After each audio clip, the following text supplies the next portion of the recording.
Last time, we saw a war break out on Namek between multiple factions, and that includes our heroes arriving on Namek, with Cauliflower reluctantly joining them, and them eventually joining up with Vegeta too. The Frieza force isn't the only group to worry about. Frost's own army is there too. And he has some pretty scary soldiers, but what's going to happen now as we move forward?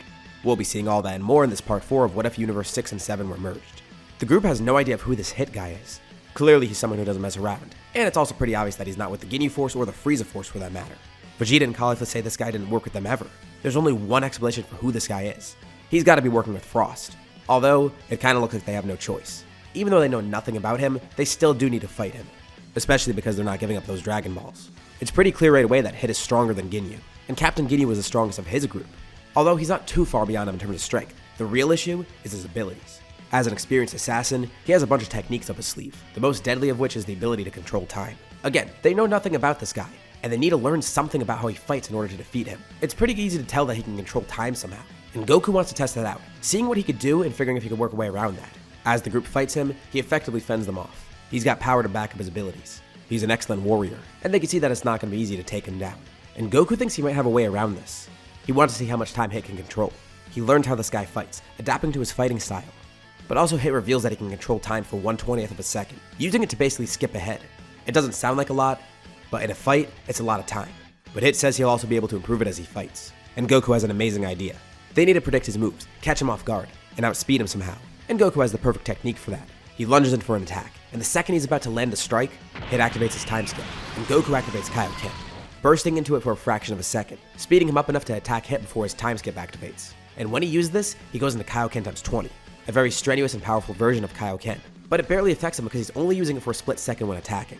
And not only does it greatly boost his speed, but it also makes his attacks way more potent. And the rest of the group stands back, as Goku handles this. And Hit can immediately tell he's pretty heavily outmatched here. He needs to make an escape. He'll cut his losses. He'll at least get some Dragon Balls back to Frost, even if he can't get all of them right now. As Goku prepares his last attack, Hit uses his time skip, using it not to parry or dodge, but to do something completely unexpected. Retreat. The ground explodes around them. Hit lowers his ki drastically, and makes a quick and silent escape.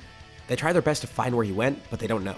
At least they know they can defeat him once they encounter him again. And not to mention, he didn't get all the Dragon Balls. So, at least there's that. But Vegeta says this could be an issue. If Frost is bringing out his strongest troops too, he must be here as well.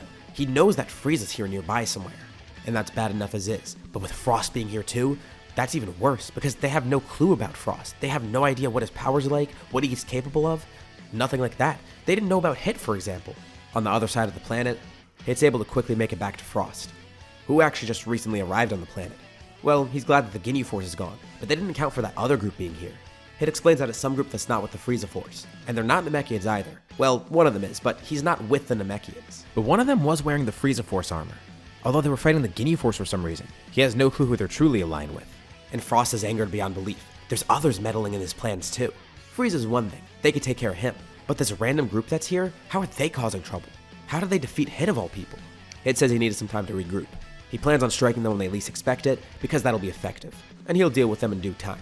For now, they should focus on the Namekians and the Frieza Force. Frost has his own scouter, which then goes off. Someone's approaching him. Actually, a couple people are, but most of them seem weak, except for one person with an exceedingly high battle power. It's Frieza. As Frieza flies towards them, his jaw drops. That's who was trying to get the Dragon Balls? They found it all in the scouters and saw that someone defeated the Ginyu Force. And here they say Frost, one of his strongest men, Hit, and some Dragon Balls. The fact that Frost is here means that he's ready to make his final moves. And Frieza needs to stop it before it begins. Hit steps in front of Frost, ready to defend him. But Frost says there's no need for that. The two stare each other down, with Frieza giving off a wicked grin. He knew that someday they'd finally cross paths, in a circumstance that would cause them to battle. And Frost is glad that Frieza's prepared for this. That's exactly why he came here on this planet. Since he knew Frieza himself was involved, Frost himself needed to get involved as well. Naturally, they're the only ones capable of taking each other on. And Frost thinks the best way to kill the Frieza Force is to cut off its head. Instead of eliminating all these targets, they just need to eliminate one, Lord Frieza. Frieza chuckles. Well, one thing he can compliment Frost on is his thinking. The two of them have pretty similar ideas. Although, Frieza didn't expect to see Frost here right now. But it doesn't matter though, he's ready to fight. As the two prepare for battle, Hit tries to time skip, using it to try and hit Frieza with one deadly attack before the battle begins. But as he uses time skip, he's outpaced by Frieza. Frieza's not even fazed by it, and with one powerful blow, he's able to knock Hit away. This is going to be a one-on-one, no petty tricks like that. He begins powering up, as Frost does too, as the two of them show off their true power, going right into their final forms. They didn't actually know for sure that they had final forms, but they kinda assumed that the two were very similar in how they could transform. So seeing each other using the same powers, well, it gives them comfort to know that they're probably on equal footing. Back over where Goku's group is, they can sense everything happening, and they're just astounded. 2 powers at that high of a level. What are they supposed to do against those 2 opponents? They assume the other one is Frost, and one is definitely Frieza. And they sense Hit get knocked away with just 1 attack, completely fodderized by Frieza. But then, Piccolo notices something strange. One of the Dragon Balls in their possession, it starts glowing and then suddenly just stops. As the orange color of it disappears, it turns into stone, and he begins panicking, as the rest of the group notices too. Doesn't this mean the Dragon Balls are inactive now? But how did that happen? Frieza and Frost haven't even noticed yet because they're in the middle of their battle. But now this group knows about it. It turns out that Guru has died. The immense stress that he felt. His planet being torn apart like this. 2 armies converging in on it, and now their 2 leaders are fighting each other. It accelerated his death, taking the Dragon Balls and Porunga with him. Well, okay, that's actually kind of good for them. It's a shame because that means Namek lost its Elder. But remember, the group didn't actually need the Dragon Balls here. They just wanted to avoid Frost or Frieza getting them. And with no Dragon Balls, that means there's nothing to worry about at the moment. Well, at least in regards to the wish. Some of them have different ideas in mind.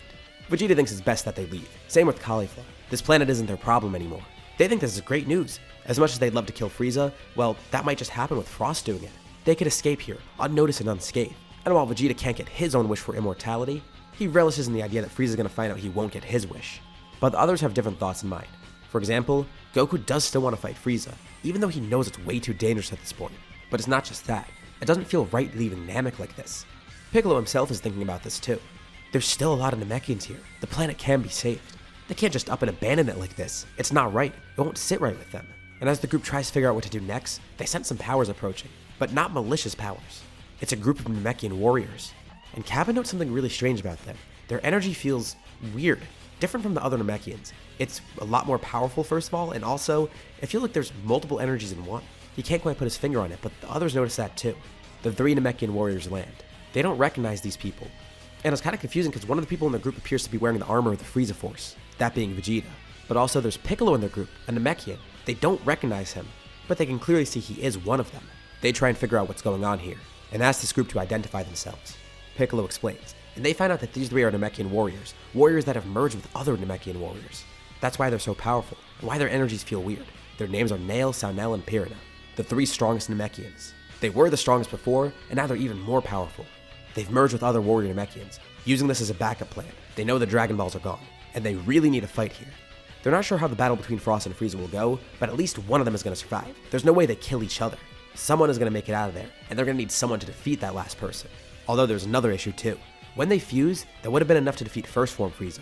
The 3 of them together could have done it, and it probably would have been the same result for Frost. But Frieza and Frost's power shot up so far, they went right into their final form, and now, they're not sure what they could do against these 2.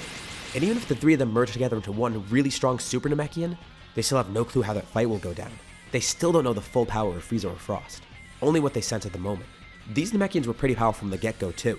As I mentioned in the first part, Namek's history is a lot different. It had a lot more warriors, the population was larger in general, and they had a greater amount of strong Namekians. But now that brings them here. They don't know what the best course of action is to defend their planet. The situation is dire. Namek is already in ruins, and they're pretty straight up about it. They say a lot of the population has died. While Namek has a larger population than normal, it's still relatively small, especially in comparison to planets like Earth. So even a small loss of life is great in proportion. But they have one last-ditch idea. It's what they mentioned before. If they can all fuse into one Super Namekian, maybe that will be more than enough. It'll assure their safety. It is a last resort. The Dragon Balls are gone, the Elder and the Dragon Clan Namekians are dead, and if these 3 die, the only one left will be Piccolo, and Kami, who they don't know about. At the rate this is going, Namek and his people will be wiped out. And it's not like the fused Namekians can come back either. This fusion is permanent. As far as they know, there's no way to reverse it. But Nail has a pretty shocking proposition. He asks if Piccolo can help. Maybe a 4th Namekian could really tip the scales. But Piccolo has no clue who these people are, or what this even is like. He doesn't know what Namekian fusion will do to him. Meanwhile, the battle between Frost and Frieza continues. Hit watches from the sidelines. The entire area around them is torn up. It's an unrecognizable wasteland. The 2 are a pretty good match for each other, it seems. And by now, they notice that the Dragon Balls are gone. So they're purely focused on killing each other. It doesn't matter if the Dragon Balls are gone. There has to be another place to find them. It can't just be this planet. But Frieza notices something interesting. He asks Frost if he's truly at his full strength yet. And Frost says he is. Why? Is Frieza terrified by it? Actually, the opposite. And Frieza has a little secret that he's gonna let Frost in on. This is its final form, but he's only been fighting at 50% of his power. And Frost doesn't believe this. No, that has to be a bluff. And Frieza asks if Frost really wants to test that bluff. He starts charging power as it begins transforming once more. Not really changing form, but changing size, with his power spiking as well. It takes a bit to charge up, but he fights as he does so, charging up a little bit more energy between each attack, going gradually from 50% to 100%. And it could see, Frost is quickly losing ground. He needs to do something to help, but he knows he can't. But actually, this might be an opportunity for him, the perfect opportunity to leave Namek. He doesn't care about the Dragon Balls, and while he does work under Frost, he's not loyal to him. He's there for the pay. But there is one thing that's important to him, finishing the job.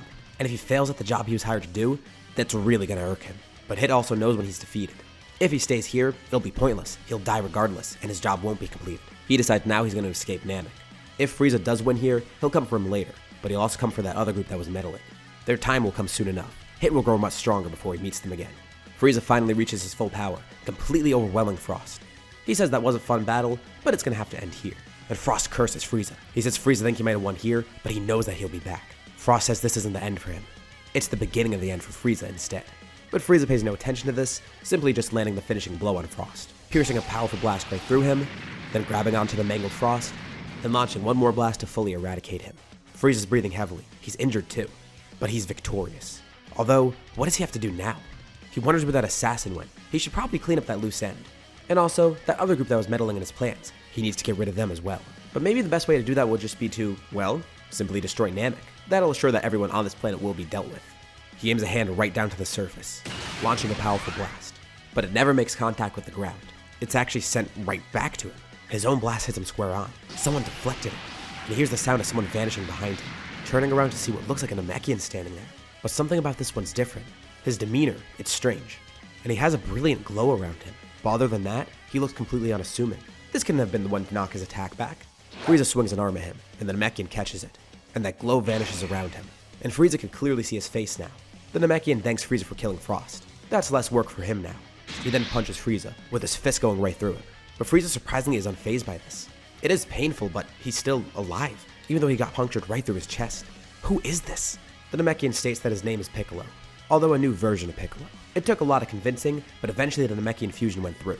They were fine with Piccolo being the host. He was powerful enough as is, and the fusion would be potent regardless. So now Piranha and Nail all merged into him, creating the strongest Namekian that the planet has ever seen. They knew the fusion would be powerful, but no one expected it to be like this. Piccolo simply launches a blast at Frieza, sending him flying down towards the surface. The power of the attack is very intense, leaving Frieza badly mangled and seemingly dead. And Piccolo sees now that this was overkill, but he's still glad that they got to defeat Frieza. And now that Frost isn't an issue anymore too, it seems Namek is safe. He descends down below, going to where Frieza's mangled corpse is. That should be the finishing blow. But he notices something strange. Below Frieza, the ground is glowing. He kicks over Frieza's body, and it's a disgusting and brutal sight, but Frieza is still alive actually. How did he survive that? How durable is this guy? And the glow below him grows larger and larger.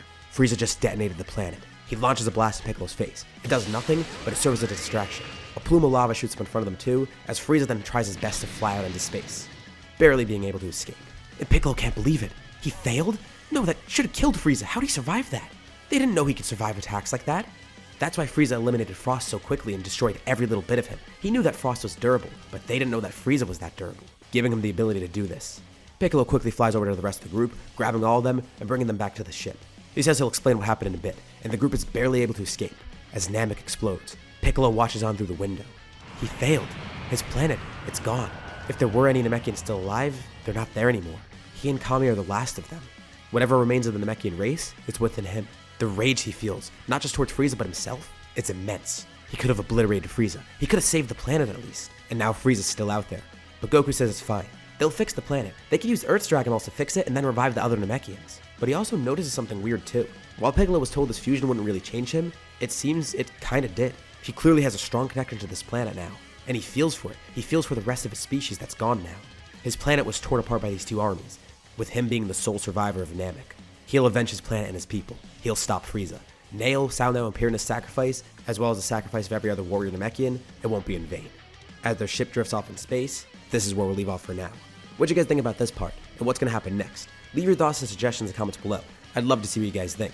As usual, be sure to drop a like and subscribe if you haven't already, especially if you want to help out this channel and see more videos like this. Anyways, thank you all for watching, and I'll see you all in my next video.